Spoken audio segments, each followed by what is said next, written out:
Pranam. Om Namah Shivaya.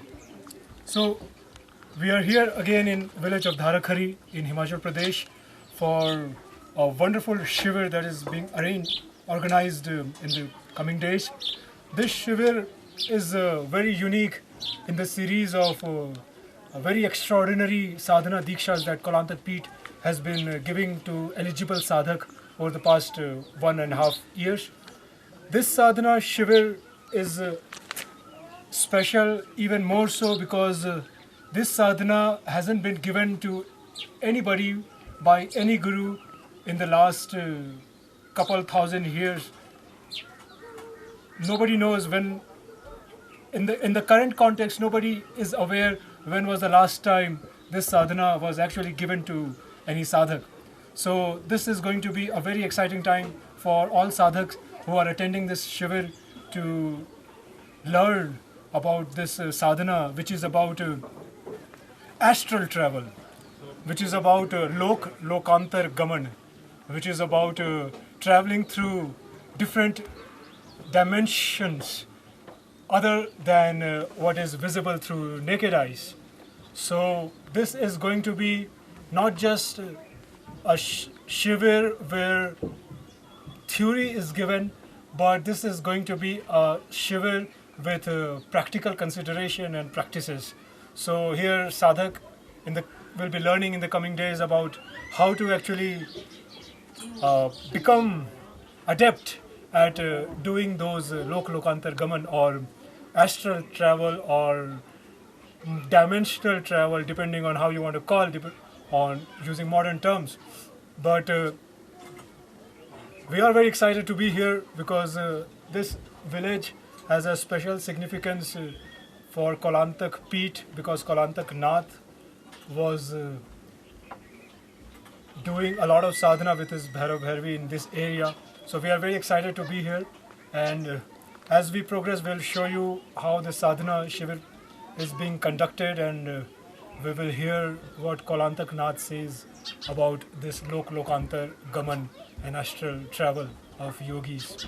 So once again, welcome to this sadhana shivir, and Om Namah Shivaya.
ओम अपवित्रः पवित्रो वा सर्वावस्थांगतो विवाह्य समेत पुण्यकाक्षं सर्वायि भद्रश्चि। ओम पृथ्वी त्वया धृता लोका देवी त्वं विष्णुना धृता त्वं च धारे मा देवी पवित्रमुच्चासनम्। ओम अपसर्वन्तो ये भूता भूय संस्थिता ये भूता विकारस्ते निशन्तु शिवाज्ञा। ओम अपक्रमान्तु भूतानि पिशाचा सप्तशं सर्वेषां पूजाकर्म समारम्भे।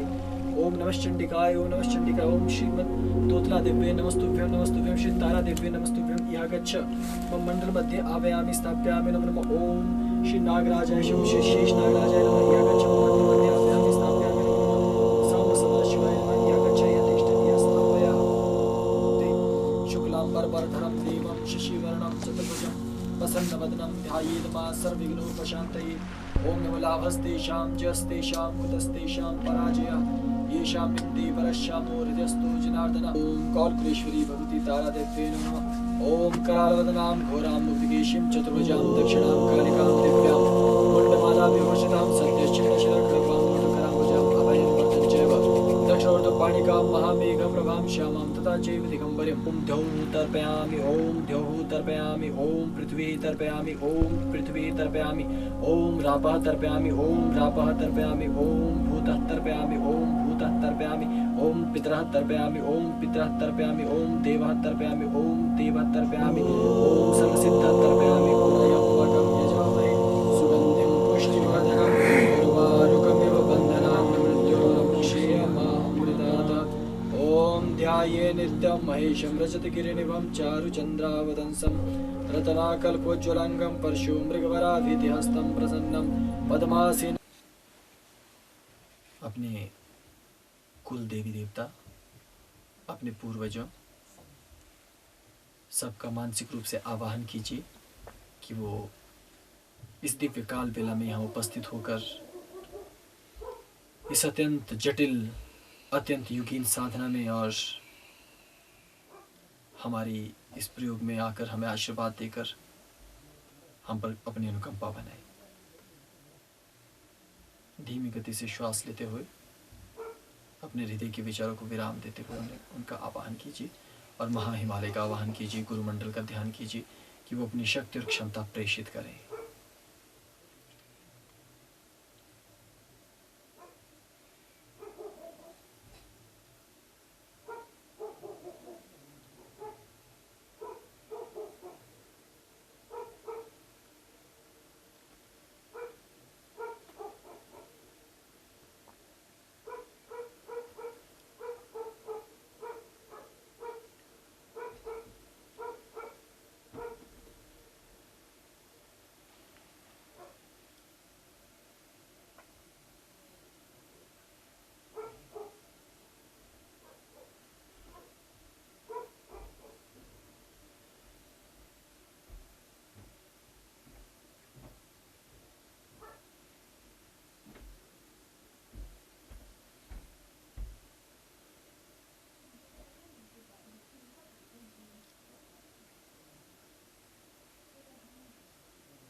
ओम जम खम ब्रह्म। अपने आप को ढीला छोड़ दीजिए और शांत रहिए। रीढ़ की हड्डी को ढीला और माथे पर भी कोई तनाव और कोई शिकन नहीं, बिल्कुल अपने शरीर को ढीला छोड़ दें। मैं सर्वप्रथम महाहिमालय के नायक, इस पृथ्वी को अपने चरणों से पावन करने वाले हिमालय के सर्वोच्च योगी, परम पूज्य सकल कलानायक परम सिद्ध श्रीमन सिद्ध सिद्धांतनाथ जी महाराज के श्री चरणों में अपना प्रणाम निवेदित करता हूँ और उनका मानसिक रूप से आवाहन करता हूँ, उनकी स्तुति करता हूँ, उनके विलास में अपने कुछ शब्द रूपी माणिक्य अर्पित करता हूँ और उनसे प्रार्थना करता हूँ कि हे दीनहीन शिष्यों पर कृपा बहाने वाले, हमारे कपटपूर्ण हृदय को भी भांपने वाले गुरुदेव, मैं इस साधना सत्र के लिए आपसे अनुमति चाहता हूँ और आपका मानसिक आवाहन करता हूँ कि आप कृपा कर यहाँ उपस्थित हों, क्योंकि ये साधना जटिल है, अनेकों विघ्न बाधाओं से भरी हुई है, अनेकों कपट जाल, अनेकों सांसारिक पाखंड चारों तरफ बिखरे हुए और फैले हुए हैं। उन सब से निकलना बेहद जटिल है। तो आप स्वयं उपस्थित होकर अपनी कृपा दृष्टि से हम कौल कुलीन साधकों का मार्गदर्शन करें। श्री गुरु चरणों के साथ ही मैं समस्त गुरुमंडल, समस्त महाहिमालय की स्तुति करता हूँ और उनके चरणों में अपना शीश निवेदित करते हुए अपने हृदय के सुरों से, अपने हृदय के संगीत से, अपने हृदय के भावों से और मंत्र पुष्पांजलि से आप सबका आवाहन करता हूँ और आग्रह करता हूँ कि विश्वामित्र प्रणीत साधना जो हमारे कुल को प्राप्त हुई है महर्षि विश्वामित्र के द्वारा, उस साधना को जिसे लोक लोकांतर गमन कहते हैं, उस साधना को फलीभूत करने के लिए सप्तऋषि मंडल, गुरुमंडल सहित यहाँ उपस्थित होकर मेरे मनस को प्रेरित करें, ताकि घोर कलिकाल में भी मैं अपनी जिह्वा से उस दिव्य तत्व को, उस दिव्य विद्या को उच्चरित कर सकूं।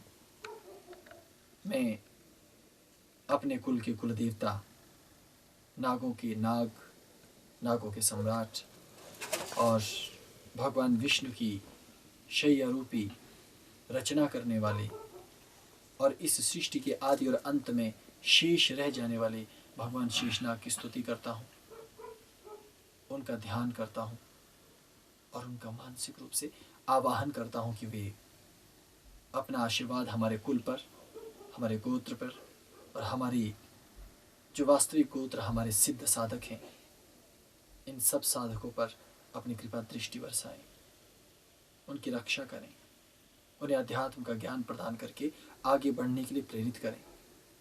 मैं इस गांव की कुलेश्वरी, इस गांव के नायिका शक्ति देवी रक्ततारा, देवी तोतला कुरुकुल्ला का ध्यान करता हूँ कि हे देवी, जिस प्रकार आप सभी से तुतलाकर तुतली वाणी का प्रयोग करते हुए बच्चों से बात करती हैं, उसी तरह आगम निगम और भगवान शिव के, रुद्र के, महादेव के अति जटिल तंत्र को हमें बाल सुलभ स्वरूप में तुतलाते हुए अपनी वाणी से हमें समझा देना, हमें प्रदान कर देना, ताकि हम इस युगीन साधना को सीख सकें और ऐसा कुछ बल हमें मिल सके कि हम तुम्हारे उस मूल तत्व को समझ सकें जिसे जीवन का परम लक्ष्य मानते हैं सभी योगी।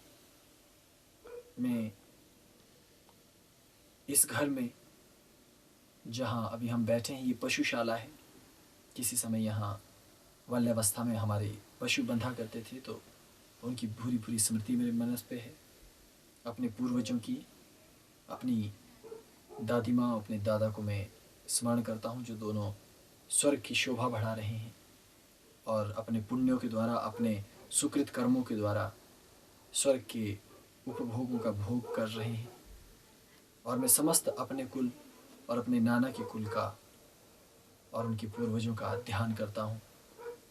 इस साधना सत्र में उनका आवाहन करता हूँ, उनको सादर निमंत्रण भेजता हूँ कि सभी उपस्थित होकर हमारा मनोबल बढ़ाएं, हमें मनोऊर्जा प्रदान करें और हमारे वातावरण में सतयुग को लाने में हमारे सहायक बने, ताकि हम उस सतयुगी चेतना से जुड़कर ही इस साधना को संपन्न कर सकें।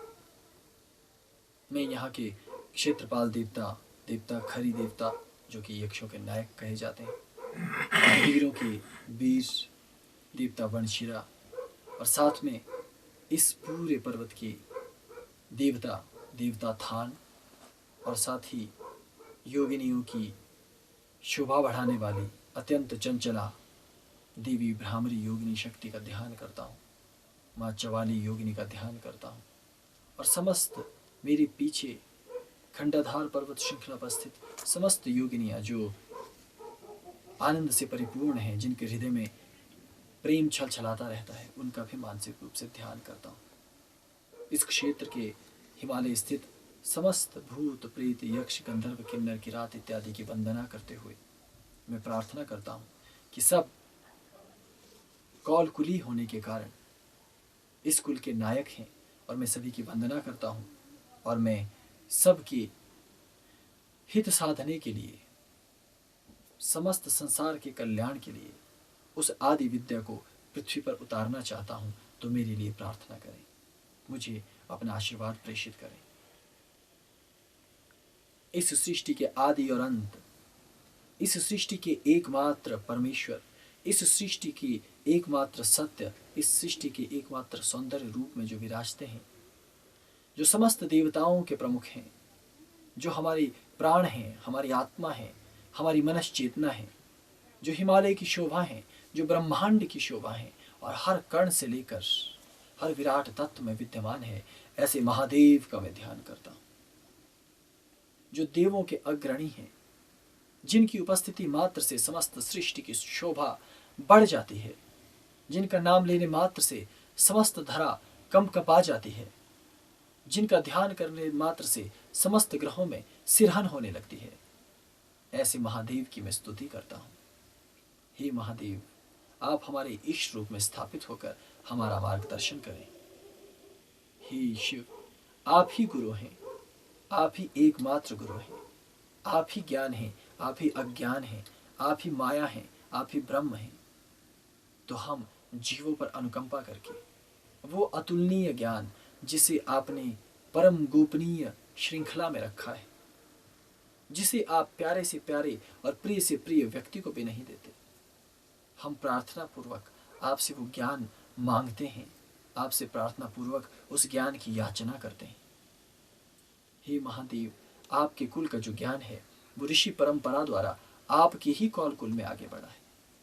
आज घनघोर कलिकाल में मैं क्षुद्र बुद्धि एक लघुकाय योगी आपसे प्रार्थना करता हूँ कि मेरे सभी साधकों को उनकी अंतश चेतना को, उनके अंतःकरण को इस प्रकार तराश देना कि भीतर वैराग्य उत्पन्न हो, भीतर एक रिक्तता उत्पन्न हो, भीतर वो स्थिति बन सके जहाँ इस साधना की स्वीकार्यता सिद्ध हो सके। मैं माँ जगत जननी पराम्बा, माँ भगवती पार्वती, जो शैलपुत्री है, जो पर्वतराज हिमालय में निवास करने वाली हैं, उनकी पुत्री हैं, समस्त ब्रह्मांड को रचने वाली, फिर भी तरह तरह के छल प्रपंच करके अपने आप को सीमित सी नारी दिखाने वाली उस अद्भुत शक्ति की मैं स्तुति करता हूँ, जिस शक्ति की आज तक इस ब्रह्मांड में कोई स्तुति नहीं कर पाया।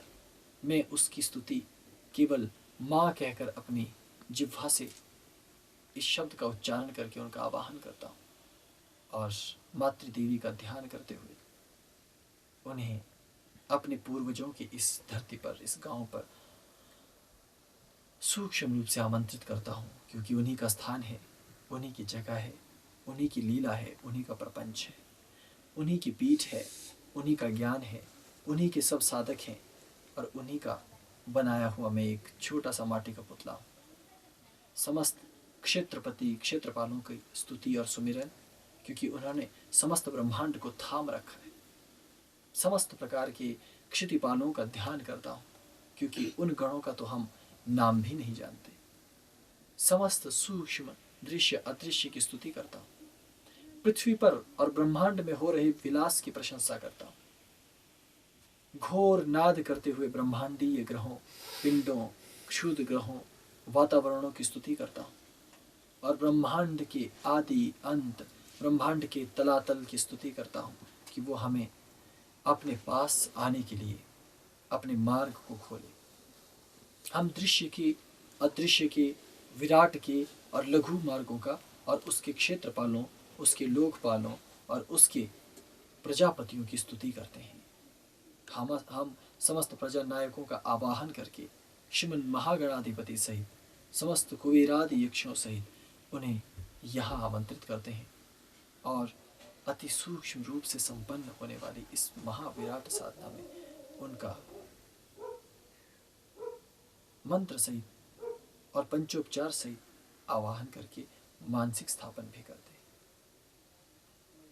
दैत्य कुल, यक्ष कुल, प्रत्यक्ष कुल, विपरीत कुल, कौल कुल सहित पृथ्वी की शोभा बढ़ाने वाली 108 शक्तिपीठों में स्थित शक्तियां और उनके भैरव और उनके शिव, उनके क्षेत्रपतियों का भी आवाहन करता हूँ, क्योंकि मैं इस साधना के लिए इन क्षेत्रों से दिव्य जल नहीं ला सकता, इन क्षेत्रों से दिव्य मिट्टी लेकर नहीं आ सकता, इन क्षेत्रों से समस्त देवी देवताओं की निशानियां लेकर नहीं आ सकता। इसलिए मैं हीन भावना से ग्रसित और दीन रूप में केवल समस्त शक्तियों की हाथ जोड़कर विनती करता हूँ, उनकी प्रशंसा करता हूँ कि आप तो महासमर्थशालिनी हैं। आपके जिस स्वरूप की मुझे आवश्यकता हो, जिस स्वरूप की मैं कल्पना कर रहा हूँ, जिस स्वरूप की मैं इच्छा कर रहा हूँ, जो मेरा अभिष्ट है, आप वही लेकर यहाँ इस मंडल में उपस्थित होकर तब तक स्थित रहें जब तक कि पुनः आपका विसर्जन न कर दिया जाए। मैं अपने भीतर स्थित आत्मदेव की स्तुति करता हूँ, मैं अपने प्राणों की स्तुति करता हूँ कि हे मेरे प्राण, तुम धन्य हो जो कौल कुल में उत्पन्न होकर इस प्रकार की शैव मार्गी, शाक्त मार्गी ये साधना में उद्धत हुए हो। मैं अपनी भूरी भूरी प्रशंसा करता हूँ, अपनी आत्मा की प्रशंसा करता हूँ, अपने मन की प्रशंसा करता हूँ, अपनी बुद्धि की प्रशंसा करता हूँ और अपने शरीर की प्रशंसा करता हूँ कि आप सब अहोभागी हैं, आप सब धन्य भागी हैं कि आप सब ने मिलकर एक दिव्य साधना को संपन्न करने का प्रयास शुरू किया है। आप एक उद्यमी हैं, आप एक योग्य उद्यम कर रहे हैं। इसलिए समस्त धरा सहित समस्त तत्वों की वंदना, जो ज्ञात हैं, जो अज्ञात हैं, जो मेरी वाणी बुद्धि से छूट गए हैं, जो कहीं दूर स्थित हैं लेकिन हमें अपने प्रज्ञा चक्षु से देख रहे हैं, देख सकते हैं, सबकी स्तुति। जो मुझे आज देख रहे हैं उनको भी प्रणाम निवेदित करता हूँ, जो मुझे भूतकाल में देख चुके हैं उनको भी प्रणाम निवेदित करता हूँ, जो मुझे भविष्य में देखेंगे उनको भी प्रणाम निवेदित करता हूँ। और कौल कुल का अधिपति होने के नाते, उसका नायक होने के नाते मैं समस्त शैव कुलों का आशीर्वाद समस्त सृष्टि को प्रेषित करता हूँ, आप सबके घरों को प्रेषित करता हूँ, आप सबको प्रेषित करता हूँ, ताकि आपके अंतःकरण में वो शिव शक्ति स्थापित हो सके, उनका ज्ञान स्थापित हो सके और आपके शरीर के भीतर निहित सातों के सातों चक्र, सातों के सातों शरीर, पंच के पंच कोश और तीनों के तीनों लोग अपने आप में पूर्णतया चैतन्य हो सके, जागृत हो सके। आज हम जिस धरती पर बैठे हैं ये वैसे भी मेरी पूर्वजों की धरती है, तो मैं यहीं से साधना सत्य को आगे बढ़ाऊंगा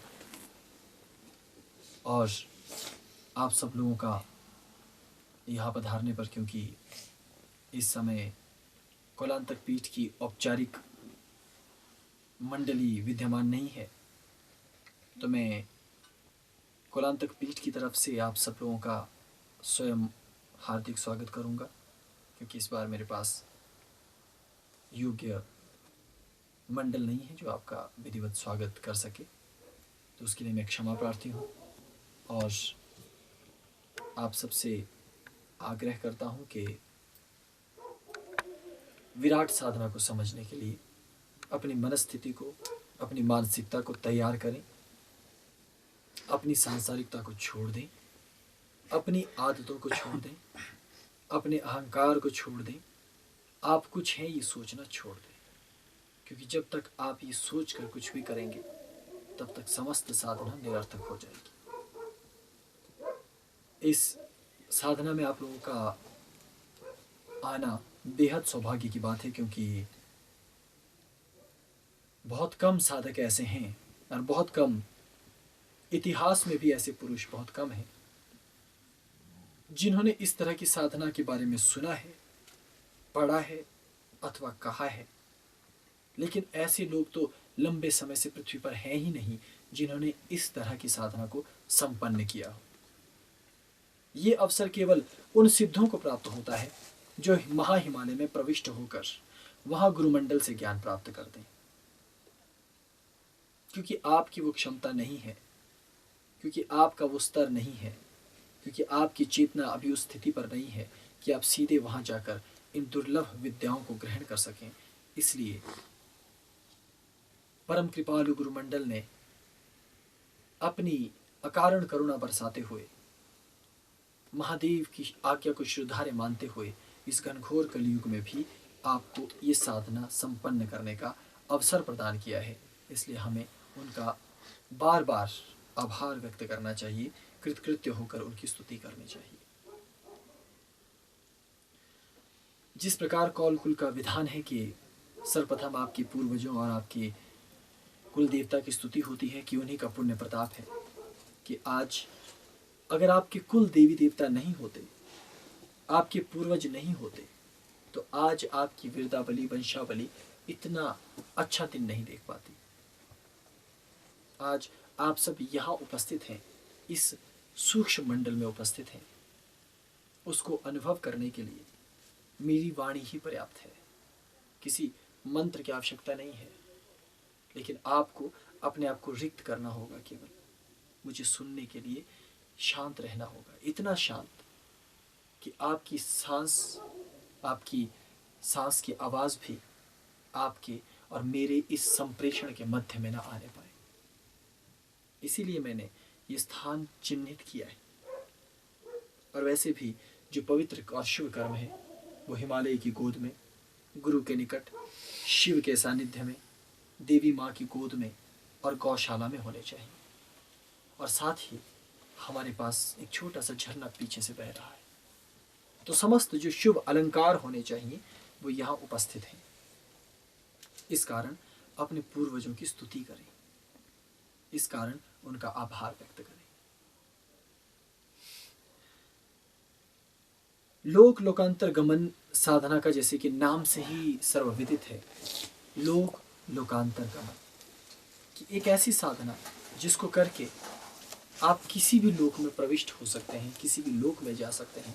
इस प्रकार की प्राचीन काल में ऋषियों ने एक साधना स्वयं महादेव से प्राप्त की थी, जानी थी। और इस साधना को जानने वाले तीनों कुलों के लोग रहे हैं, सत्व कुल के भी, रज कुल के भी और तम कुल के भी। इसी कारण इस साधना को जानने वाले लोगों ने अपने आप को एक ऐसे स्तर पर पहुंचाया कि एक समय में ये साधना कोई जटिल साधना के अंतर्गत साधना आने वाली साधना नहीं थी। सारे भूत प्रेत यक्ष गंधर्व सभी साधना उसमें निष्णात थे। इसलिए किसी भी लोक में जाने का चित्त करता था, वो चला जाता था। और आपकी वेदों, पुराणों, शास्त्रों में इन चीजों की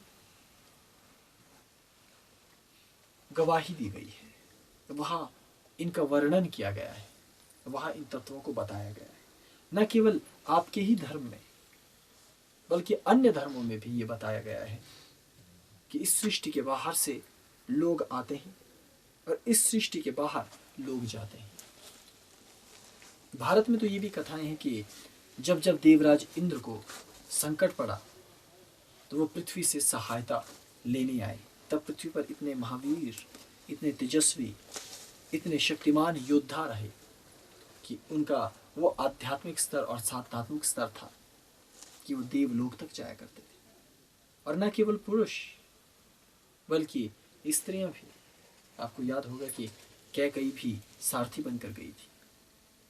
इस तरह से अनेकों अनेक विवरण हैं युद्धों में, अलग अलग स्थानों पर जहां किसी भी लोक में जाना संभव था। और दो तरीके हैं इस साधना को समझने के। पहले तो कुल कुंडलिनी की साधना, जहां से ये साधना शुरू होती है, उसे कहते हैं आत्म साधन, आत्मदेवोपासन। जब आप कुंडलिनी शक्ति की बात करते हैं और कुंडलिनी चक्रों की जागरण की बात करते हैं, तब आप पूरे नास्तिक होते हैं, तब आप भगवान को नहीं मानते। क्योंकि कुंडलिनी का मतलब है भगवान को नहीं मानना। कुंडलिनी का मतलब है अपने आप को मानना कि मेरे भीतर ही शक्ति है तो मैं ही भगवान हूं, बस मुझे शक्ति जगानी है तो मैं भगवान हो गया। इसलिए कुल कुंडलिनी नास्तिक पद्धति है। हमारे संप्रदाय में जो योग मार्ग है, उस योग मार्ग में जो कुंडलिनी ऊर्जा और ध्यान जिसको आप गहरा ध्यान या मेडिटेशन कहते हैं, या योगासन या प्राणायाम कहते हैं, ये सब नास्तिक मत का है। तो ये साधना भी नास्तिक मत से शुरू होती है, आत्मदेव साधन, कि पहले मैं हूं और मेरे भीतर शक्ति है। इस चीज को अनुभव करना है, और ये अनुभूति जब गहरे में उतरेगी तभी बढ़ती है। लोक लोकांतर गमन थोड़ा एक सीढ़ी और ऊपर चढ़ेगा, लेकिन पहले शुरुआत होगी आत्मदेव उपासन से। और आत्मदेव उपासन क्या है? वही कुंडलिनी के 7 दल और उसके भीतर स्थित 14 लोक। 7 ऊपर की ओर ऊर्ध्वमुखी गति, 7 नीचे की ओर अधोमुखी गति। भू भुव स्व महाजन तप सत्य, और इसी तरह रस रसातल तलातल सुतल बितल पाताल इत्यादि। तो ये प्रारंभिक साधना का चरण होता है। इसमें जब आपको लोक लोकांतर साधना करवाई जाती है या समझाई जाती है या बताई जाती है, तो उसके स्तर होते हैं अलग अलग। क्योंकि अभी हम इस मनुष्य देह में हैं, और सीधी सी बात कि मनुष्य देह अभी इतनी प्रबल नहीं है कि हम ये सब कर सकें। इसलिए हमें कुछ चीज़ों की सहायता लेनी पड़ती है।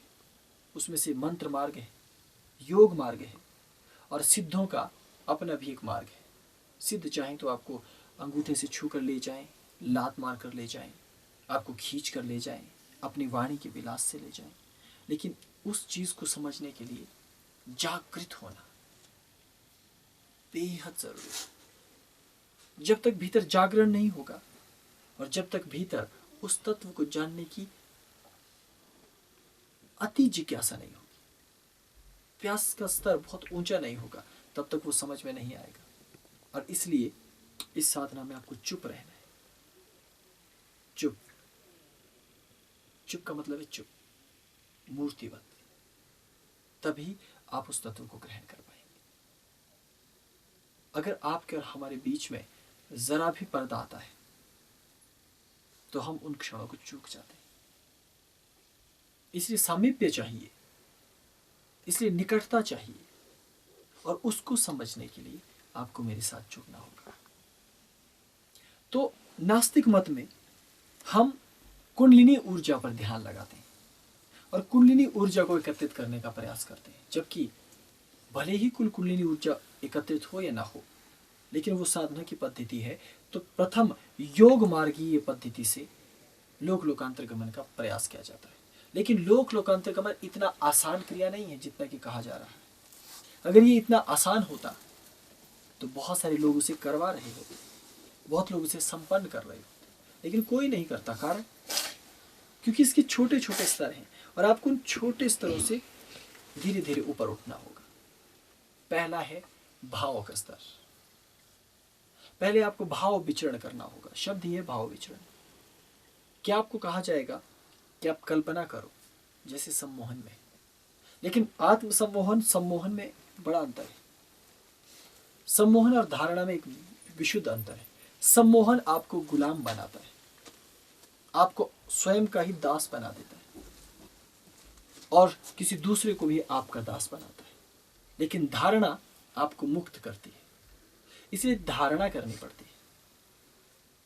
विचारों के बीच, विचारों में संप्रेषण, विचारों के भीतर गमन, प्रथम इस तल को सीखना होता है और अधिकांश लोग इसे नहीं समझ पाते। उसके बहुत सारे कारण। विचार गमन की अधिकांश चीजों को लोग ध्यान समझते हैं और इस समय पृथ्वी पर एक दुखद पहलू कि योग के नाम पर जो ध्यान करवाया जाता है वो केवल विचार विचरण ही है, उससे अधिक और कुछ भी नहीं। वो कहते हैं कि आप मान लीजिए आंख बंद करके कि मैं हवा में हूं, तो ये ध्यान है। वो कहते हैं कि आंख बंद करके ये मान लीजिए कि आपके अंदर से ऊर्जा पैदा हो रही है, तो ये ध्यान है। लेकिन इन सब का ध्यान से कोई लेना देना नहीं। ये ध्यान की छिछली विधियां भी नहीं, ये हल्का सा भी ध्यान नहीं। लेकिन ये विचार संप्रेषण प्रथम तल पे आपको करना होता है। फिर दूसरा है अपने भीतर का रेचन करना। अपने समस्त नकारात्मक तत्वों का निकासन कर देना। वो कैसे होगा? वो सबसे जटिल प्रणाली, क्योंकि आप अपने संस्कार छोड़ेंगे नहीं। आप मशीन हैं, वो आप उसको छोड़ेंगे नहीं। 2 मिनट बैठ जाएंगे तो बस सोने लग जाते हैं, अधिकांश को तो अभी नींद आगे। देख लो, तो ऐसे नहीं खड़े खड़े आंखें लेकर आपको लेटते रहें, क्योंकि इसका मतलब है जागरण नहीं, भीतर उतरना चाहिए। और वो कैसे उतरेगा? जब आपके संस्कार हटेंगे। और संस्कार कैसे हटेंगे? जब आप में अति उत्कंठा होगी। अति उत्कंठा, जब आप अपने आप को तैयार करेंगे उस तत्व को जानने के लिए, तब आप जागेंगे ना, तब आपका होश बढ़ेगा ना, तब आपकी चेतना बढ़ेगी ना। इसलिए अपनी प्यास को बढ़ाना होगा, अपनी उत्कंठा को बढ़ाना होगा, इसलिए चरम पर अपनी स्थिति को ले जाना होगा। और जब आप इस स्थिति में आ जाते हैं, तब आप भाव से फिर कटने लग जाते हैं, और फिर भाव से कटने के लिए आपको साधना दी जाती है। एक तरफ भाव विचरण है, एक तरफ आपकी साधना है। साधना मंत्रात्मक होती है, क्योंकि नाद से सब उत्पन्न हुआ है, नाद भीतर चल रहा है, तो मंत्र साधना उस नाद से आपको जोड़ती चली जाएगी, क्षण क्षण जोड़ेगी। और याद रखो, सिद्ध यदि आप हैं और इस साधना के लायक आप यदि हैं, तो आप स्वतः उस नाद से जुड़ेंगे, और यदि आप पात्र नहीं हैं तो आप नहीं जुड़ेंगे। और जुड़ने के लिए फिर मैंने कहा, शांत रहना जरूरी है।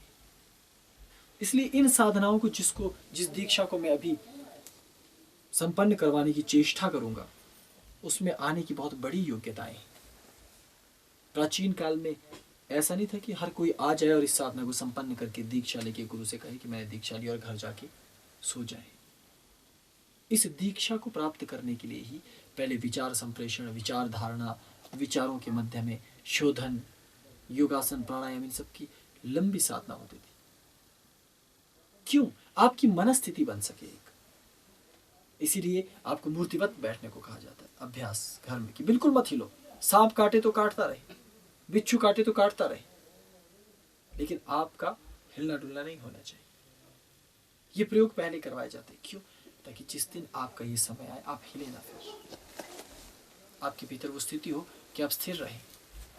आपके भीतर मन में भी वो स्थिति हो कि वो विचार स्तंभित हो, अति स्तंभित हो विचार, कि चले ही ना विचार। अगर विचार चल रहा है आपके मन में, तब आपके लिए ये साधना नहीं। और यदि आपके भीतर देह भान है, शारीरिक भान, तो अभी से ही साधना सत्र को छोड़ देना, क्योंकि कुछ नहीं मिलेगा। अगर आप बैठे, आपको लग रहा है यहाँ कुछ चुभ रहा है, इसका मतलब देह भान है। आपको लग रहा है इस टांग में दर्द हो रही है, इसका मतलब है देह भान है। आपको लग रहा है यहाँ खुजली है, खुजला देता हूँ, इसका मतलब है देह भान। इस साधना को करने की पात्रता है कि आपको योग में और नास्तिक मत में, योग मार्गीय मत में इतना निष्णांत होना होगा कि आप यदि बैठ गए हैं तो बैठ गए, और सहस्त्रों सर्प आपके ऊपर से गुजर जाए, सहस्त्रों जीव जंतु आपके हाथ से गुजर जाए, आसपास ढोल नगाड़े बज जाए, आपका ध्यान केवल मेरी ओर रहना चाहिए। यदि ये धारणा है तब तो ठीक है, लेकिन यदि ये धारणा नहीं तो क्षमा करना, मैं आपको भीतर के तलों पर नहीं ले जा पाऊंगा, क्योंकि लोक लोकांतर गमन का प्रथम तल है ये। फिर जब साधक थोड़ा ऊपर उठेगा, तब उसकी मनस्थिति चेतना के साथ जुड़ेगी, और उसकी अंतस चेतना, चेतना कैसे बनी है? अंतःकरण से। अंतःकरण में चेतना है, और अंतःकरण क्या है? मन, बुद्धि, चित्त और अहंकार। तो मन, बुद्धि, चित्त और अहंकार जब सारे तत्व मिलकर आपकी चेतना को विकसित करेंगे, आप समस्त तत्वों से ज्ञान ग्रहण करेंगे, तब वो भीतर का स्पंदन होने वाला चेतन तत्व आपको ब्रह्मांडीय धरातल पर जाने के लिए तैयार करेगा। याद रखिए, पृथ्वी पर गुरुत्वाकर्षण ही इतना ज्यादा है कि एक हवाई जहाज को उड़ने के लिए उसके विपरीत बहुत बल लगाना पड़ता है। और आप जिस चीज की कल्पना कर रहे हैं वो है इस समस्त ब्रह्मांड के उस पार जाना, कहीं भी जाना। और जबकि आपको पता है कि हर चीज रोकने के लिए तैयार है। हवा रोक रही है, पर्वत रोक रहे हैं, इस पृथ्वी के बाहर का कवच रोक रहा है, खाली ब्रह्मांड रोक रहा है, उल्का पिंड रोक रहे हैं, दूसरे ग्रहों का आकर्षण रोक रहा है। आपके रास्ते में रुकावटें ही रुकावटें। आप आगे तो बढ़ ही नहीं पाओगे, न साधना में न भौतिक तत्वों में। लेकिन अगर आपने सही तरीके से मंत्रात्मक साधना को संपन्न किया तो वही मंत्रात्मक साधना आपको इतना ऊंचा ले जाती है, आपके बल को, कि आप भीतर से आभयंतरी गति करने लगते हो लोकांतर में। और जब आपकी आभ्यंतरी गति बहुत तीव्र हो जाती है, बहुत तीव्र, तब गुरु के शक्तिपात की आवश्यकता होती है। और जब गुरु की शक्तिपात की प्राप्ति आपको हो जाती है, तब आप सदैव भी इस क्रिया को करने में समर्थवान होते हैं। यही परंपरा बताती है। लेकिन लंबे समय से ऐसे सिद्धों की कमी हो गई है, अकाल हो गया है कि वो इस तरह से साधना को संपन्न करें और वहां जाकर उस स्थिति में जाकर अपने आप को स्थापित कर सके। और आज होता है ना, किसी चीज़ को अगर लंबे समय से किसी ने किया ही नहीं तो वो चीज़ें झूठी लगने लगती। जैसे मान लो कि अगर सच में कोई भूत होता है और लंबे समय से किसी ने उसको देखा ही नहीं, तो लोग कहेंगे ना, अरे भूत भूत कुछ नहीं होता है, सब तो बातें। ठीक वैसे ही ये साधना भी ऐसी ही है, लंबे समय से किसी ने संपन्न की नहीं, इसलिए लोगों को लगता है ये सब बातें। और उन लोगों के लिए वास्तव में ये बातें हैं जिनको इसका मर्म पता नहीं, जिसने इसे संपन्न नहीं किया। वरना जिन्होंने इसे संपन्न किया है वो तो सदैव भी उस स्थिति तक पहुंच जाते हैं। इसलिए इसके दोनों तलों को, अभयंतरी तल को भी सिद्ध करना है और बाह्य तल को भी। ऐसा नहीं सोचना कि हम इस शरीर को कहीं ले जा नहीं सकते। जैसे कि आमतौर पर कहा जाता है, ये तो जी यहीं मर जाएगा, यहीं सड़ जाएगा, फूंक दिया जाएगा। सिद्ध साधक इस तरह से नहीं सोचते। हाँ, अगर आप मर गए वो दैवात दुर्घटना है, आपका शरीर यहीं छूट गया, दुर्घटना है। लेकिन प्रयास तो ऊंचा होना चाहिए ना, लक्ष्य तो ऊंचा होना चाहिए ना। तो उसी तरह से सदेह और अभयंतरी गति दोनों से लोकांतर गमन हो सके, इसके लिए ये साधना होती है। अब लोक कितने हैं और किन लोकों में गति होगी, किस रीति से गति होगी, ये एक विचारणीय विषय है। और हर व्यक्ति को ये नहीं मालूम होता कि कितने लोग हैं और आप कैसे कैसे किस किस लोक में जाकर प्रविष्ट होंगे। और हम यहाँ परिचय भी नहीं देते लोगों के। तो मैंने आपसे ऐसी बातों में आपको कह दिया कि भूलोक, भुवलोक, महालोक, जनलोक, तपालोक, सत्यम लोक है। और नीचे रसल, सातल, सुतल, वितल, तलातल, अतल, बितल, पिता, पताल, इस तरह से 7 नीचे 7 ऊपर। लेकिन वास्तव में ये घटना ऐसी नहीं है कि मैंने कह दिया और आपने मान लिया। इसीलिए इस साधना का प्रारंभ नास्तिक मतीय पद्धति से होता है, लेकिन बाद में अनुभूति के धरातल पर जाता है। इसलिए कभी भी लोकांतर साधना में ये नहीं कहा गया कि ब्रह्मलोक है, अलकापुरी यानी इंद्रलोक है, या शिवलोक है, या वैकुंठ है, या कोई अन्य लोक है। ये कभी नहीं कहा गया इस साधना में। और कभी ये भी नहीं कहा गया कि इस साधना के इतने 52 चरण हैं या 38 चरण हैं कि आप प्रथम शिवलोक में ही गति पाओगे, उसके बाद आप पाताल में ही गति पाओगे, उसके बाद आप इधर गति पाओगे। इस तरह की बातें इस साधना पद्धति में नहीं होती। मैंने जब ये साधना संपन्न की, जब हम अपने गुरुओं के सानिध्य में थे, तब भी हिमालय पे हमारे गुरु भाई और हम दूसरे कुलों के जो साधक साधिकाएं थे उनसे कभी मिलते थे तो उनसे बात होती थी। वो बताते थे कि हमारे कुल में ये कहा जाता है कि इसके इतने चरण हैं और हम इस साधना को इस रीति से संपन्न करते हैं, जबकि ऐसा बिल्कुल भी नहीं, क्योंकि उनमें से किसी ने साधना सिद्ध की ही नहीं थी। उन्होंने केवल सुना था कि एक पद्धति होती है, एक तरीका होता है, उस तरीके से साधना करने से ऐसा आपको अवसर प्राप्त होगा कि आपके लोकांतर गमन की स्थिति बन सकेगी। लेकिन समस्या यही थी कि पहले उनका स्तर उसके अनुरूप नहीं था, है ना। आपको क्यों कहा जाता है कि भोजन कम करो, क्यों कहा जाता है कि जल कम पियो, क्यों कहा जाता है कि हल्के वस्त्र पहनो, क्यों कहा जाता है कि सख्त जमीन पर नीचे धरती पर बैठो। पहले से कौलाचार्यों को कहा जाता है ना कि भूमि पे आसन लगा के सो, चारपाई पे मत सो, इसलिए ताकि इस स्थिति के आने पर आप संभल सके। मुझको नहीं लगता आप लोगों के शरीरों को देख के, बहुतों को देख के, कि आप में से कोई इसको संपन्न कर भी पाएगा। जबकि मैंने बार बार आग्रह किया है कि अपने आप को स्ट्रांग बनाइए, अपने आप को मजबूत बनाइए, है ना, नहीं तो घड़ा फट जाएगा देखना। इसलिए अपने आप को उस पद्धति में ढालना है। लोक लोकांतर गमन साधना की एक सबसे बड़ी विशेषता ये है कि ये एकांकी साधना पद्धति, ऐसा नहीं कि ये सामूहिक साधना पद्धति। जैसे हमारा कौलाचार हमेशा सामूहिक होता है, हमारी उपासनाएं सामूहिक होती हैं, हमारी दीक्षाएं सामूहिक होती हैं, लेकिन लोक लोकांतर गमन साधना एकांकी साधना होती है। ये व्यक्तिगत साधनाओं के अंतर्गत आती है, बिल्कुल एकांकी। जैसे योग बिल्कुल एकांकी है, लेकिन तंत्र योग वो बहुत सारे लोगों के साथ जुड़कर मिलकर किया जाता है। ठीक उसी तरह से ये बिल्कुल एकांकी मार्ग है। आपको उसी तरीके से इस साधना को करना होगा जिस एकांकी मार्ग से हमारी परंपराओं ने इसे किया। इसलिए जो आपको साधना मिलती है, जो आपको उसका अनुभव मिलता है, उसको करने के लिए बहुत गंभीर होना पड़ेगा, वरना ये साधना जिसको देने का हम प्रयास करने वाले हैं वो कहीं बह न जाए। मैं इस साधना को देने से भी और करवाने से भी डर रहा था, और बार बार मैंने गुरुमंडल को कहा भी था कि ये सब धंधा मुझसे मत करवाओ कम से कम, क्योंकि हर किसी को हम साधना लुटा देंगे, बाद में लाभ क्या है? किसी से होनी तो है नहीं, कोई करेगा तो उसको संपन्न नहीं, उनके अंदर वो बात ही नहीं है।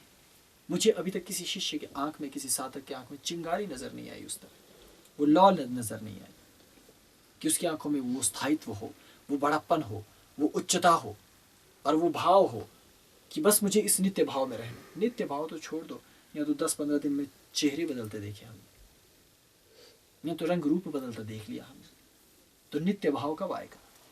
कि संसार इधर से उधर हो जाए लेकिन मेरी आंखों में वो चिंगारी है, साधना के लिए मैं तत्पर हूं। ऐसा शैवमतीय गुण हमारे भीतर होना चाहिए। शिव की तरह बैठ गए हैं आसन पे तो बैठ गए हैं आसन पे, पार्वती प्रतीक्षा कर रहे हैं, जगत की जननी उनके चरणों पर विराजमान है, देख रही हैं कि वो जागेंगे, और युगों हैं कि वो जागते नहीं। ऐसे महादेव ही हमारे लक्ष्य हो सकते हैं, हमारे लिए अनुकरणीय हो सकते हैं, क्योंकि उनका अनुसरण करना, उनका अनुकरण करना ही हमारे लिए श्रेष्ठ मार्ग है। वो जड़वत है, पत्थर की भांति। उनका जब भी शास्त्रकारों ने, जब भी ऋषियों ने विवरण दिया तो कहा कि वो तो कैलाश धाम पर, कैलाश शिखर पर विद्यमान है। कहा क्या कर रहे हैं? कहा समाधिस्थ। तो कहा किसकी उपासना कर रहे हैं? कहा नहीं मालूम। तो कहा तो कभी जाकर पूछ लो। तो कहा हम तो नहीं पूछ सकते। कहा किसकी योग्यता है? कहते हैं एक ही जो पूछ सकती है वो परा डाकिनी है, माँ पराम्बा है, वही पूछ सकती है। उन्होंने पूछा कि हे प्रभु, आप नेत्र मूंद के किसका ध्यान करते हैं? तो उन्होंने कहा मैं नेत्र बंद रख करके केवल ओम जो नाद है उसी का ध्यान करता हूँ। पार्वती ने फिर पूछा ये नाद कौन है? इस सृष्टि में तो मैंने दो ही तत्वों को पाया है, या तो मैं या तो आप, ये तीसरा कौन पैदा हो गए? तो शिव ने कहा जहाँ तुम और हम मिलते हैं वही नाद है, इसलिए मैं तुम्हारे और अपने अतिरिक्त किसी का चिंतन नहीं करता। मेरी समाधि वैसी समाधि नहीं है जैसी जोगी समाधि लगाते, मेरी समाधि कुछ और समाधि। इसलिए महादेव हमारे लिए अनुकरणीय है। इसलिए लोक लोकांतर गमन साधना से पूर्व महादेव की साधना की जाती है, उनको प्रसन्न किया जाता है, उनके मंत्रों से आहुति दी जाती है, उनको तृप्त किया जाता है, क्योंकि एक तो उन्हीं के द्वारा प्रदत्त विद्या है, दूसरा इस शरीर की रुद्र ग्रंथि को भेदन करने की क्षमता केवल रुद्र में ही है। महादेव के अतिरिक्त महादेव की ग्रंथि का कोई भेदन करे, इतना किसी में साहस नहीं। किसी ने कहा कि इस पृथ्वी पर भगवान विष्णु ने अवतार धारण करके शिव के धनुष को तोड़ डाला। हंसी आती है इस बात में। एक विष्णु तो क्या, सहस्त्र कोटि विष्णु भी यदि साहस कर लें तब भी वो शिव के धनुष पर एक प्रत्यंचा नहीं चढ़ा सकते। ये तो उस रुद्र की कृपा है, उनका अभिनय है, उनका प्रपंच है कि जिसको विलास देना है, जिसको यश देना है, तत्क्षण कुछ भी करके यश प्रदान करने में सर्वसमर्थवान है। इसीलिए वो महादेव। हम किसी के सामने झुक नहीं सकते, महादेव हमारे सामने झुक जाते हैं।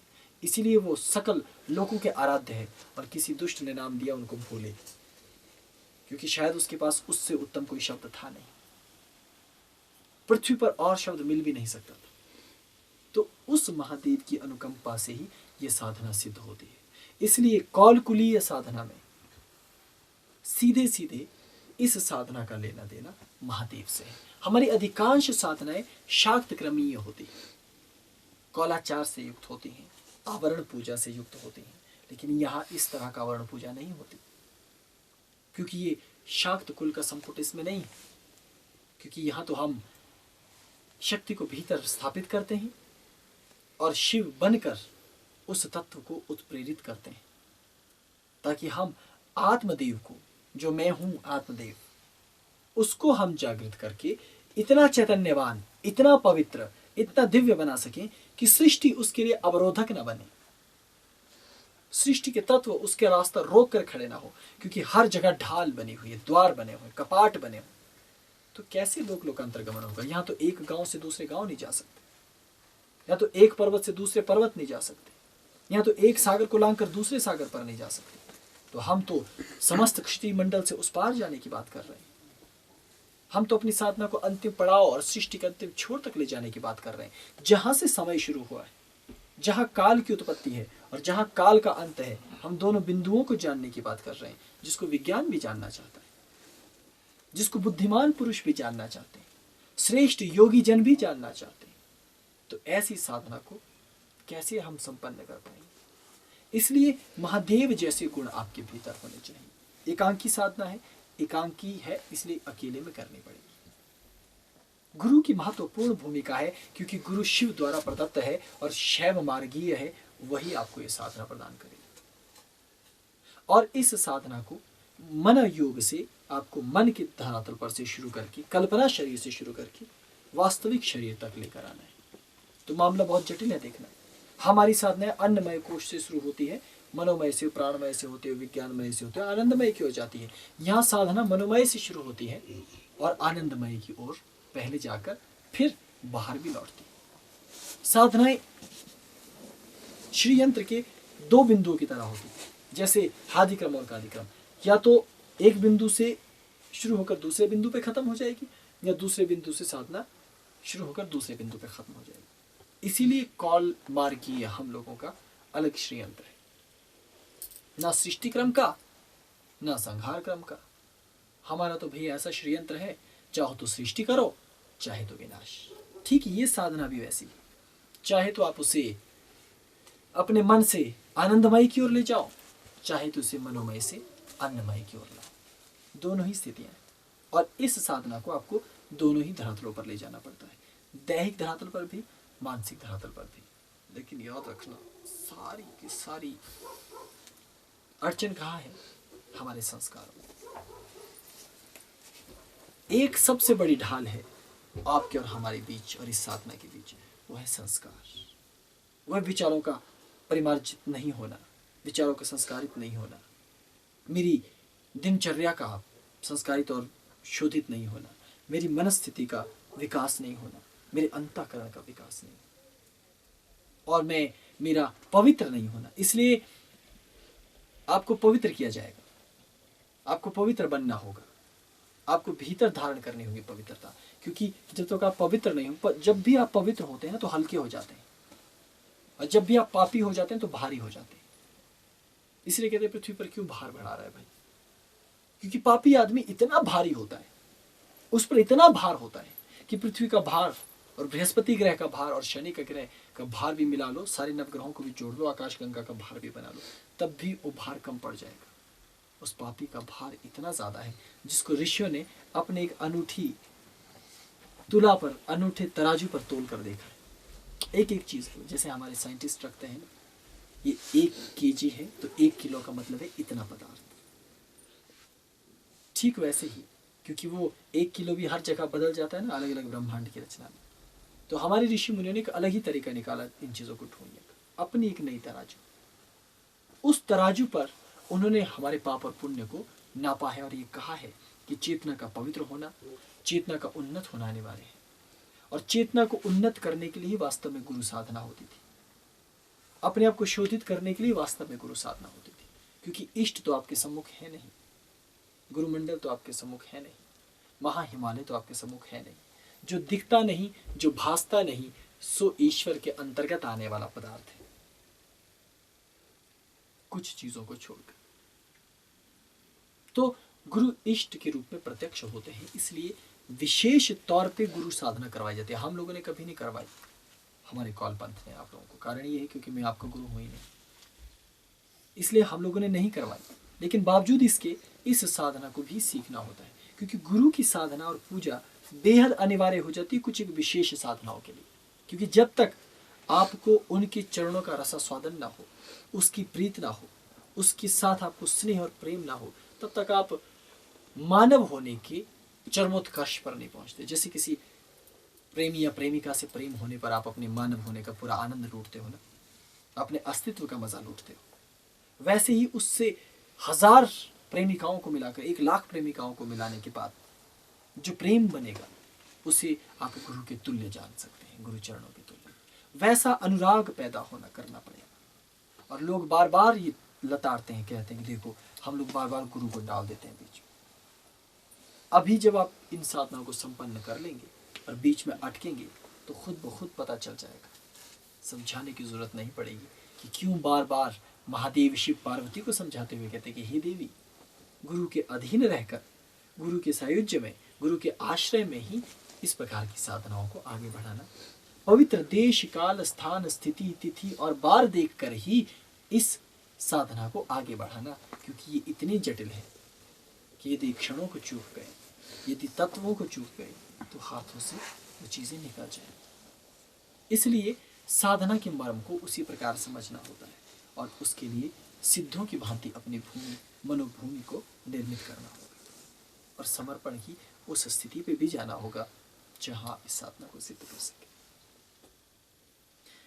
लोक लोकांतर साधना से आप किसी भी लोक में प्रविष्ट हो सकते हैं, ये साधना का सिद्धांत है और अति साधारण सी बात है कि किसी भी लोक में। लेकिन अब समस्या ये है कि हर लोक का अपना एक तंत्र होता है। जैसे हमारी पृथ्वी, अब अगर मैं भारत को छोड़कर किसी दूसरी कंट्री में घुस जाऊंगा तो क्या होगा मेरे साथ, पता ही है ना आप लोगों को। जब हम पृथ्वी वाले इतने अजीबोगरीब हैं तो ब्रह्मांड में न जाने कितने तत्व हैं, कैसे कैसे तत्व हैं। कुछ ग्रह हैं जो स्पर्श मात्र में आपको निगल सकते हैं, कुछ ऐसे हैं जिनको दूर से देखने पर ही आकर्षण होने लगेगा, कुछ ऐसे हैं जिसको देखकर क्रोध पैदा होगा, कुछ ऐसे हैं जिनको देखकर अजीबोगरीब मनस्थिति बनेगी। इसी सब को ऋषियों ने जाना अपने लोक लोकांतर के से। इसलिए तो नवग्रहों के बारे में कहा ना कि सूर्य का ये गुण है, चंद्रमा शीतल है, मंगल क्रोध का जनक है, शनि इस प्रकार से उदंडता करने वाला ग्रह है, पीड़ा देने वाला ग्रह है, बृहस्पति ज्ञान देने वाला ग्रह है। कैसे पता चला उनको? उनके पास से गुजर के, उनके निकट जाके। क्या उनको सपना हो रहा था रात को कि ऐसा हो गया? क्योंकि सूक्ष्म विज्ञान था और ये सूक्ष्म विज्ञान पुनः स्थापित हो सकता है, पुनः आप और हम अनुभव कर सकते हैं कुछ शर्तों के कारण। 2-3 शर्तें भौतिक हैं, 2-3 आत्मिक।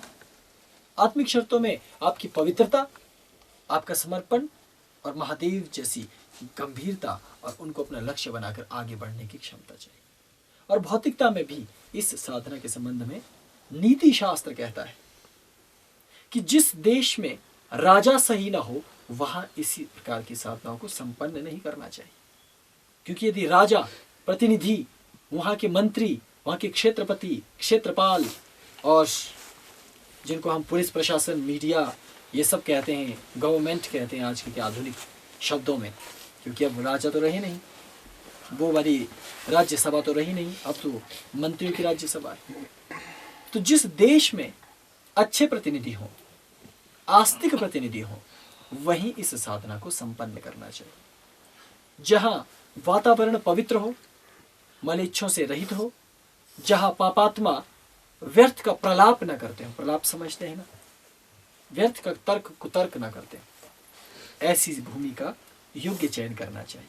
क्योंकि इस साधना को संपन्न करने के लिए आपको अपने आप को उस मनोस्थिति में रखना है और जानबूझ के दुष्ट तत्व ऐसी साधनाओं को विकृत करना चाहते हैं। आपको मालूम होगा कि बहुत सारे ऋषि मुनि जो इस प्रकार की साधनाएं संपन्न करते थे, वो पूर्व में ही अपनी सुरक्षा का बंदोबस्त कर दिया करते थे।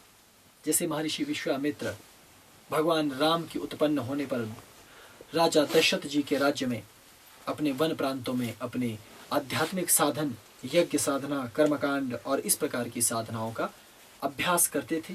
दिव्य अस्त्रों का निर्माण, उनका प्राकट्य और सृष्टि हित में उनका साधन, इस प्रकार की जटिल क्रियाओं को वो संपन्न करते थे, लेकिन जानबूझ के राक्षस वहां आकर उनके यज्ञ को रोक देते थे, कोई भी बहाना बनाकर।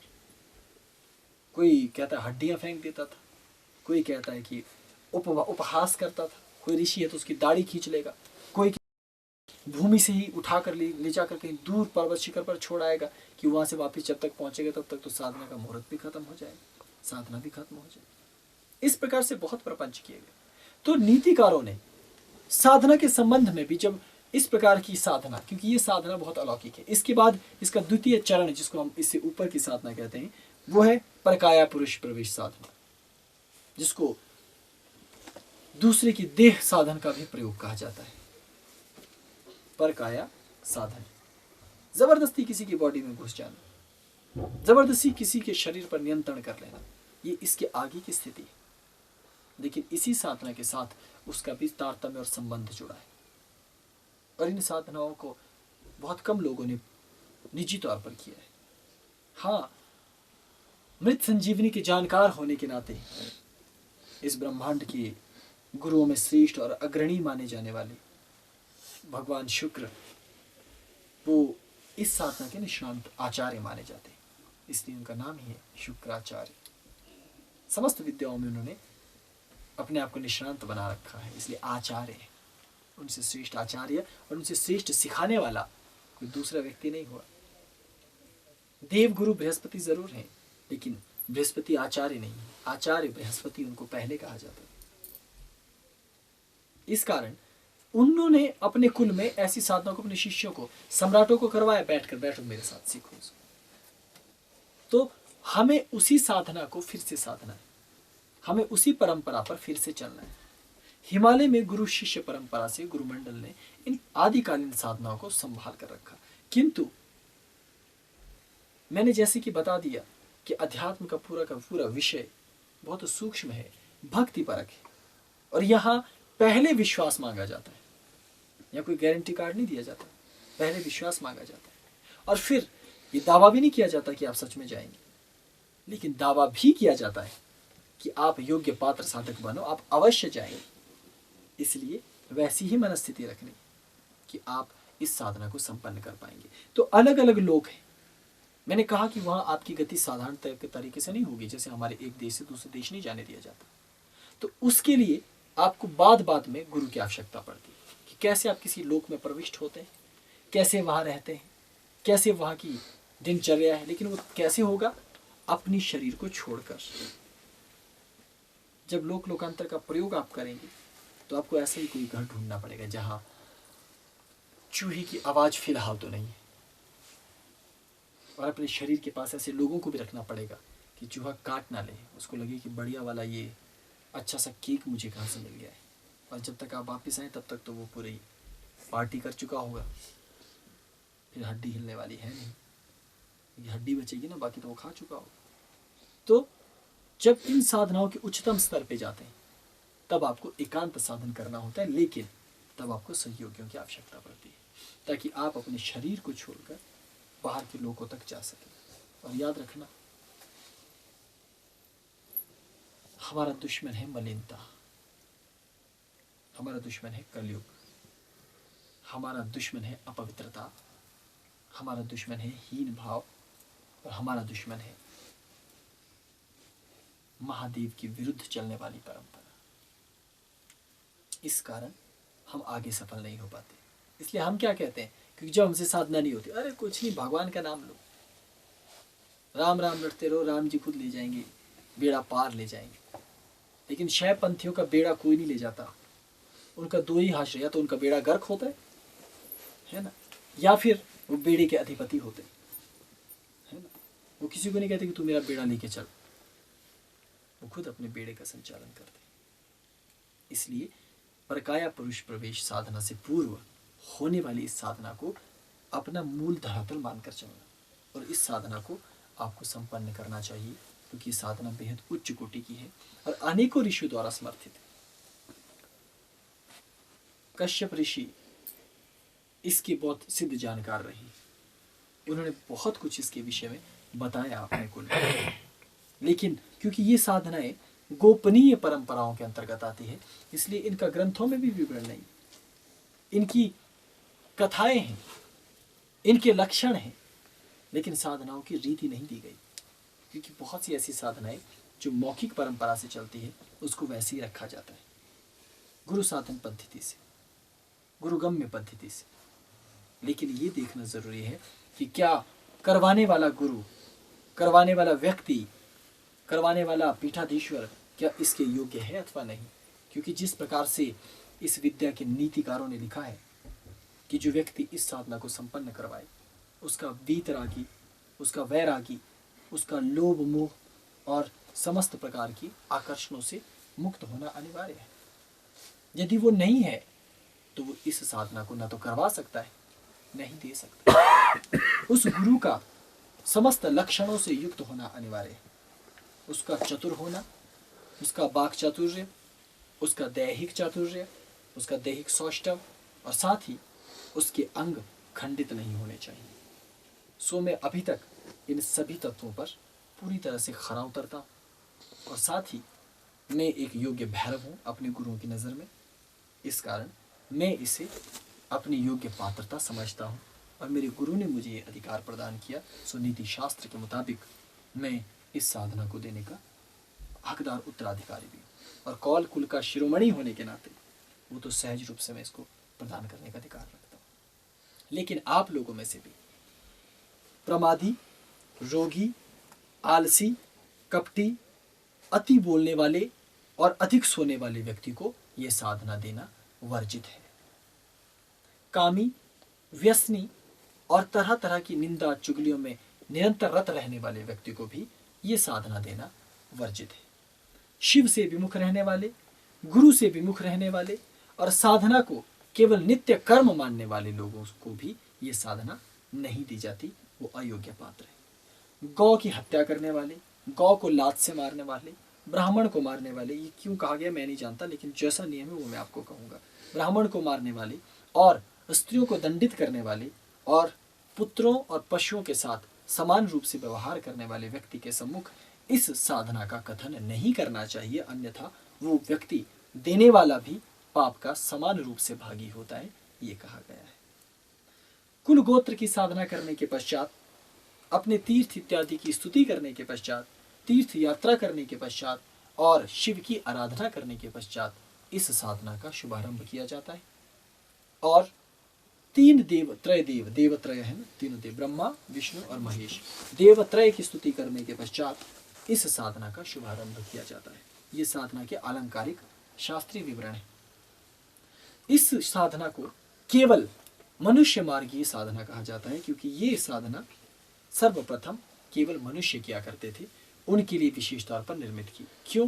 क्योंकि महादेव ने लोक लोकांतर गमन नाम की सिद्धि कुछ कुलों में जन्मजात दे दी थी, वरदान के स्वरूप। जैसे राक्षस है, दैत्य है, सिद्ध है, गण है, गंधर्व है, इस तरह की बहुत सी योनियां हैं जो अब इस साधना को नहीं करती, पहले किया करते थी जब ब्रह्मा जी से वो कुल आगे बढ़े थे। बाद में उन्होंने बहुत साधना की, उनके पूर्वजों ने बहुत साधनाएं की, इतनी साधनाएं कर डाली भूत प्रेत यक्ष गंधर्व किन्नर किरातों ने कि पूर्वजों को उनको आशीर्वाद दे दिया कि अब बहुत हो चुकी है तुम्हारी ये साधना, बार बार इसे मत करो, कब तक करते रहोगे। तो तुम्हारे कुल को, तुम्हारे गोत्र को, तुम्हारे वंश को विरदावली के साथ ही ये जोड़ दिया गया। इसलिए वो लोग अब इन साधना को संपन्न नहीं करते, वो कर चुके हैं। अब वो मनोयोग से कहीं भी आ जा पाते, इसलिए वो योनिया मनुष्य योनि से ऊपर की योनिया मानी गई। और मनुष्य के शरीर से कुछ नीचे की भूत प्रेत, उनमें भी ऐसी कुछ क्षमताएं हैं कि वो इन सब चीजों को कर पाते। तो हम बीच में लटक गए त्रिशंकु की भांति, न इधर के रही न उधर की। इसलिए कृपावश महर्षि विश्वामित्र ने और गुरु शुक्र ने इन साधनाओं को साधा, और कश्यप ऋषि के आशीर्वाद से ही ये साधना आगे बढ़ी। और सबसे बड़ी बात यह है कि महादेव के कुल में बहुत अजीबोगरीब सा संपुट है, क्योंकि वो एक तरफ से इसको नास्तिक मती से शुरू करते हैं और दूसरी तरफ इसको आस्तिक मती से शुरू करके इसे निश्चित कर देते हैं शिखर पर ले जाकर। इसलिए एक त्रिभुज बनता है ना। नास्तिकता आस्तिकता जहाँ मिलती है वहाँ बिंदु बन जाता है, उसके नीचे दो छोर बन जाते हैं, और ये साधना आगे बढ़ती है। इस साधना में यंत्रोपासना, मंत्रोपासना और तंत्र यान का बड़ा महत्वपूर्ण योगदान है। घर में जब आप इस साधनाओं को भविष्य में करेंगे तो उसके लिए आपको विशेष तैयारी करनी होती है। तो क्या तैयारियां होंगी वो तो हम आपको साधना के अंतिम सत्र में पड़ाव में बताएंगे, लेकिन ये उस तरह से नहीं होगी जैसे आप सोच रहे हैं कि ठीक है बैठ के अपनी धोती पहन ली, माला ले ली, कहीं बैठ के कमरे में और पूजा करने लग गए। इसकी पद्धति थोड़ी विपरीत और थोड़ी शैव मार्गीय होगी। तो ये संक्षिप्त सा परिचय, अति संक्षिप्त सा परिचय।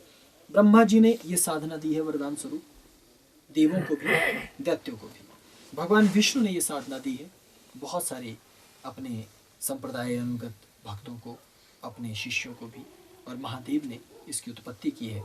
उन्होंने प्रत्यक्ष रूप से भी ये साधनाएं करवाई हैं और स्वयं माँ पार्वती के माध्यम से जब उनको ज्ञान देते हैं आगम निगम के बहाने, तब भी इस सृष्टि को ये ज्ञान दिया है। और गुरु मंडल में अनेकों गुरु हैं।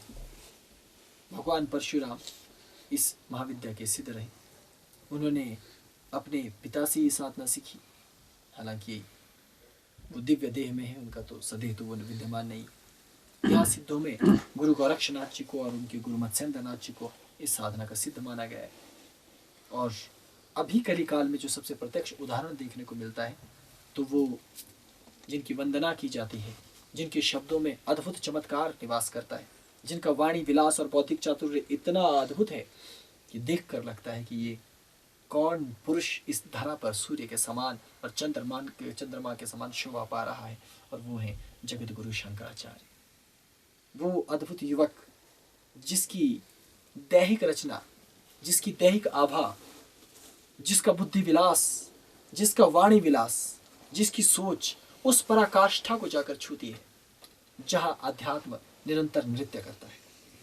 उसकी वाणी में वो गंगा निवास करती है कि गंगा नदी भी वहां सिमटी हुई सी और सकुची हुई सी नजर आती है। उसकी बुद्धि में वो तत्व समाहित हैं कि मानो समस्त गुरुमंडल को उसने एक एक तंतु तंतु में बसा कर रखा। उस व्यक्ति ने इन प्रयोगों को अपने जीवन में अपने गुरु के पाद पद्म जैसे अपने शिष्यों तक पहुंचाया, अपने गुरु से सीखकर। ऐसी महान विभूति अभी अभी हमारे साथ होकर गुजरी है, हमारे पास से होकर गुजरी। उनकी चरण रज से अभी तक ये धरा धधक रही है। गुरु गोरक्षनाथ जैसे सिद्धों के 84 सिद्धों के चरणों की धूल अभी इस वायुमंडल से गई नहीं है। अभी शंकराचार्य की धूल हटे हुए ज्यादा वक्त गुजरा नहीं।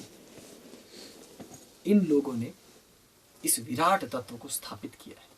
आज समस्त सन्यासी मंडलों को, आज समस्त अन्य धर्म मंडलों को चाहिए कि वो अपने इन युग पुरुषों की ओर पुनः निहारे, उनके नाम की उन धूल लगे पन्नों को पुनः टटोलें, उन पर लगी हुई धूल को, गर्त को झाड़ें और देखें कि तुम क्या उनकी जैसी साधनाएं संपन्न करने का प्रयास भी कर रहे। आज तो लोग कह रहे हैं ना, अरे ये सब हमसे नहीं होता, सिर्फ भक्ति करो। अरे ये तो वो भी कह सकते थे ना जगत गुरु शंकराचार्य, लेकिन उन्होंने कलाओं को सीखा और उसका प्रयास किया। तुम तो प्रयास ही नहीं करना चाहते तो होगा भी कहां से। जो प्रयास करेगा हो सकता है असफल हो जाए, 1 बार 2 बार 10 बार 100 बार 1000 बार 1,00,000 बार, पर कभी न कभी सफल होगा ही जरूर। लेकिन जो प्रयास ही नहीं करेगा उसके लिए तो सब व्यर्थ है ना। इसलिए लोक लोकांतर गमन साधना की इस पूर्व सत्र में जो अति आवश्यक चीजें हैं वो मैंने आपको बताई, और ये भी उदाहरण दिया कि अभी अभी हमारे पास से होकर कुछ लोग गुजरे हैं जो इसको जानते थे। इसलिए ये मत सोचना, इसलिए ऐसे संदेह में मत रहना कि तुम ये कर नहीं पाओगे या तुम ये समझ नहीं पाओगे, या लोग तुम पर हंसेंगे कि हाँ देखो 21वीं सदी में हमारे पास तो जेट है, रॉकेट लॉन्चर है, रॉकेट है, हाँ हम तो सैटेलाइट भेज रहे हैं, शनि से उस पार चला गया है, हमारे पास तो इस अंतरिक्ष से उस पार भी सैटेलाइट चला गया है, वहां से फोटो भी भेजिए प्रूफ। हाँ? अगर तुम ऐसा सोचोगे तो सोच लेना कि अभी सोच में बहुत कमी है। इसलिए हंसने वाले को हंसने दो। संसार कहता है, संसार का काम है कहना। तुम्हें अपने मन को राजी करना है, तुम्हें अपनी साधना की स्थिति के लिए अपने आप को राजी करना है, और कोई उम्मीद नहीं रखनी है, बस साधना करनी है। शिव भाव। सो शिव का ज्ञान है, शिव ही उसे दे रहे हैं, आप उसे शिव भाव में ही कर रहे हैं, प्राप्ति भी वही होगी। जब सर्वत्र शिव है, शिव से शुरू आदि है, शिव में ही अंत हो रहा है, तो फिर शंका के लिए स्थान नहीं होना चाहिए। इस प्रकार हम इस साधना के सत्र को आगे बढ़ाएंगे और समस्त गुरुमंडल से पुनः प्रार्थना करेंगे, समस्त क्षेत्रपाल, लोकपाल इत्यादि से, कि वो उपस्थित रहें और हमारे शुभ मुहूर्त में संपन्न होने वाले इस साधना में हमें अपना आशीर्वाद प्रदान करें। ओम नमः शिवाय। नमः शिवाय।